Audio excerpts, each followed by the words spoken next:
வணக்கம். இன்றைக்கி நம்ம பார்க்க போகிற சமையல் என்னென்னு பார்த்தீங்கன்னா, ஒரு அருமையான சைடிஷ் ரெசிபி தான் பார்க்க போகிறோம். ரொம்ப சிம்பிளாக பண்ணிடலாம். ஒரு 10 நிமிஷத்தில் இட்லி, தோசை, ஊத்தப்பம், பரோட்டா எல்லாத்துக்குமே சூப்பராக இருக்கும். சப்பாத்திக்கெலாம் கூட இது மாதிரி தொட்டு சாப்பிட்டிங்கன்னா சூப்பராக இருக்கும். வாங்க அது எப்படி செய்யலாங்கிறத பார்க்கலாம். இப்போ ஒரு மிக்ஸி ஜார் எடுத்துக்கலாம். இதில் வந்து 1 டேபிள் ஸ்பூன் சோம்பு, 1/4 டீஸ்பூன் போல் சீரகம், ஒரு சின்ன துண்டு பட்டை, 3 கிராம்பு சேர்த்து மிக்சியில் சேர்த்துக்கலாம். இப்போ இதில் ஒரு 5 துண்டு இஞ்சி சேர்த்துக்கலாம். அதேமாதிரி பெரிய பல்லாக ஒரு 4 பல் பூண்டு சேர்த்துக்கலாம். இது கூடவே காரத்துக்கு தேவையான அளவு பச்சை மிளகா சேர்த்துக்கலாம். நான் வந்து 5லேருந்து ஒரு 6 பச்சை மிளகா சேர்த்துருக்கேன். ஒரு கைப்பிடி அளவுக்கு புதினா இலை சேர்த்துக்கலாம். அதேமாதிரி ஒரு கைப்பிடி அளவுக்கு கொத்தமல்லி இலை சேர்த்துக்கலாம். மீடியம் சைஸாக ஒரு பெரிய வெங்காயம் கட் பண்ணதை சேர்த்துக்கலாம். இது கூடவே ஒரு டேபிள் ஸ்பூன் பொட்டுக்கடலை, ஒரு 5 முந்திரி பருப்பு சேர்த்துக்கலாம். இது கூடவே 1/4 கப் அளவுக்கு துருவன தேங்காய் சேர்த்துக்கலாம். இப்போ இது எல்லாத்தையும் நல்லா நைஸாக அரைச்சிட்டு பார்க்கலாம். இப்போ நமக்கு பேஸ்ட் ரெடி ஆயிடுச்சு. நல்லா நைஸாக இந்த அளவுக்கு அரைச்சி எடுத்துக்கணும்.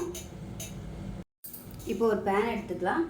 இதில் வந்து நெய் சேர்த்துக்கலாம். நல்லா ஒரு 2 டீஸ்பூன் அளவுக்கு நெய் வந்து தாராளமாகவே விட்டுக்கலாம். நல்லா டேஸ்ட்டாக இருக்கும். அதே போல் எண்ணெய் சேர்த்துக்கலாம்.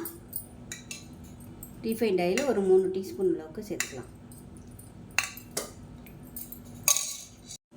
இப்போ எண்ணெயும் நெய்யும் நல்லா சூடாயிருச்சு. இதில் வந்து 1/2 டேபிள் ஸ்பூன் தனியாத்தூள் சேர்த்துக்கலாம். 1/4 டேபிள் ஸ்பூன் கறி மசாலா தூள் சேர்த்துக்கலாம்.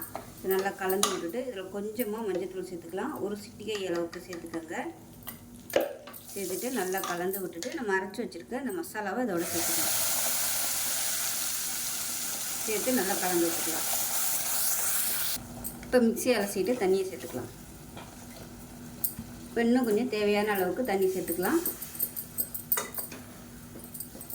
இந்த சைடிஷ் வந்து நல்ல தண்ணியாகவே இருந்தால் நல்லாயிருக்கும். இப்போ இதில் தேவையான அளவுக்கு உப்பு சேர்த்துக்கலாம். உப்பு சேர்த்துட்டு டேஸ்ட் பண்ணி பார்த்துட்டு பத்தலைன்னா மறுபடியும் சேர்த்துக்கலாம். இப்போ அடுப்பை நல்லா அதிகப்படுத்திட்டு குக்கரை மூடி வச்சுட்டு நல்லா ஒரு 3 விசில் விட்டுட்டு ஸ்டீம்லாம் இறங்கினதுக்கப்புறம் பார்க்கலாம். இப்போ சால்னா எப்படி இருக்குன்னு பார்க்கலாம். இப்போ நமக்கு அருமையான சால்னா ரெடி ஆயிடுச்சு. சூப்பராக வந்துருச்சு பாருங்க. கன்சிஸ்டன்சியும் அழகாக சூப்பராக இருக்குது. கரெக்டான லெவலில் இருக்குது. இது வந்து இட்லி, தோசை, பரோட்டா எல்லாத்துக்குமே சூப்பராக இருக்கும்.